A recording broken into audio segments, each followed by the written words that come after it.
सभी संत महात्माओं को समागम की बहुत बहुत ढेर सारी शुभकामनाएं। तो कहते हैं ये समागम जो है ये बहुत ही महत्वपूर्ण समागम है और हर साल आता है। और ये हर साल क्यों आता है और कहते हैं समागम से पहले हमें क्या करना चाहिए।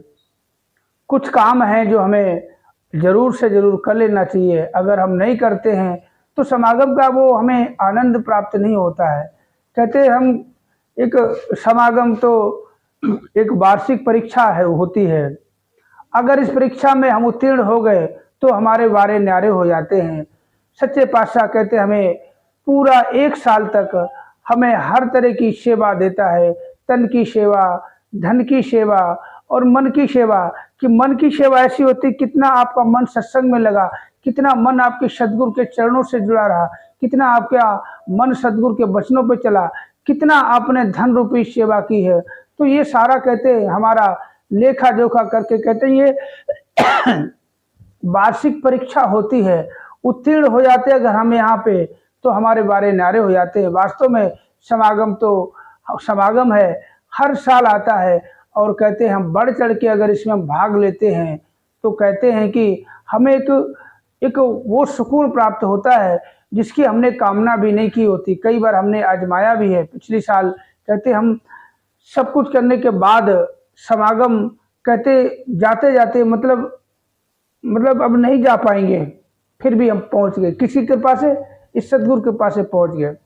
तो सदगुरु हमें समागम क्यों एक साल में एक बार देता है? इसलिए कि इसमें हमें सब कुछ पता चल जाता है कि पूरी साल जो हमने गलतियां की है, ये गलतियों का कहते हमारे सामने कहते वार्षिक परीक्षा जो बच्चे की होती है कि इसमें अगर पास हो गया तो बच्चा इस क्लास को पार करके दूसरी क्लास में चला जाएगा, मतलब आगे बढ़ जाएगा। अगर यहाँ हम फेल हो गए तो फिर हमारी वही एक साल बर्बाद जाएगी। ये कब समागम कहते हैं हम सभी लोगों के लिए हमारी कहते हैं वार्षिक परीक्षा होती है, फाइनल परीक्षा होती है, इसमें उत्तीर्ण होना होता है। और कहते हैं कि हमें समागम से पहले तन की सेवा और धन की सेवा हमें सच्चे पातशाह क्यों देते हैं? इसलिए देते हैं कि पूरे जो साल भर हमने धन जो हमने कमाया है, गलती से अगर हमने कोई उल्टे सीधे कर्म करके किसी छल कपट कर दिया, किसी के धोखे से कैसे भी अगर 1 रुपया 2 रुपये हमने कमा लिया है तो उसकी कहते हैं धन की पवित्र शुद्धता के लिए, हमारे धन की बरकत के लिए, बढ़ोतरी के लिए धन की सेवा दी जाती है। पूरी साल हमने ना जाने कुछ उल्टा सीधा खाया, कुछ ऐसे वैसे काम किए, शरीर हमारा रोगों से भर गया, रोगों से घिर गया। इस रोगों से मुक्ति दिलाने के लिए हमें सद्गुरु सच्चे पातशाह में तन की सेवा बख्शते हैं। वैसे आप सभी जानते हैं कि आजकल मशीनों का दौर चल रहा है। अगर हम सभी लोग जाते हैं, हम जो काम 8 घंटे में करते हैं मशीन 1 घंटे में काम करके फ्री कर देती है। हम लोग क्या करते हैं, छोटा कई कस्सी चला लेते हैं, तिनका उठा के रोड़ा उठा के डाल देते हैं। 100 लोग रोड़ा उठाएंगे, मशीन एक बार में उठा के यूँ कर देती है। तो ये हमें तन की सेवा क्यों बख्शी जाती है? हमारे भले के लिए।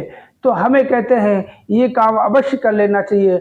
समागम से पहले बढ़ चढ़ के हमें तन की सेवा जितनी मिलती है उतनी करें और इसमें बिल्कुल भी संशय लेश मात्र भी इसका हम अपने अंदर वो काम वो ना रखें कि हमने सेवा की। और धन की सेवा जहाँ तक हो सकती है, जितनी हो सकती है उतनी करें, यथा योग्य करें। अपने सामर्थ्य योग्य हम धन की सेवा करते हैं तो वास्तव में हम जब समागम जाते हैं तो हमें एक अलग से मतलब एक अलग खुशी मिलती है कि कहते नहीं तो हमारे लिए अगर कहते ये हम काम नहीं करते तो एक हमारे कहते जाते तो हैं, एक हम वो एक मेले की भांति हम देख के चले आते हैं। जब हम सेवा करते हैं, जैसे कि जब हम पढ़ाई लिखाई पूरे साल करते हैं फिर अब परीक्षा देते हैं तो उस परीक्षा का हमें एक अनुभव प्राप्त होता है, एक खुशी होती है कि आज हमने परीक्षा में कुछ किया है।